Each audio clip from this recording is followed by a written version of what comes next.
Now, recognize another language that is not English, your surroundings.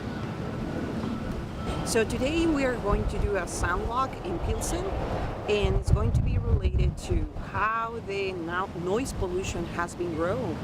I really want to reflect on how difficult and is not an easy answer to understand gentrification. The bars, the restaurants are also bringing another acoustic ecology to the place, and that will change the layers and also the historical aspect of what Pilsen meant.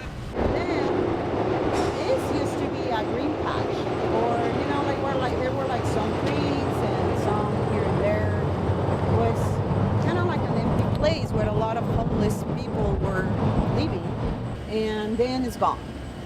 Then the presence of the helicopters were so frequent and oppressive because it was like a constant thing happening.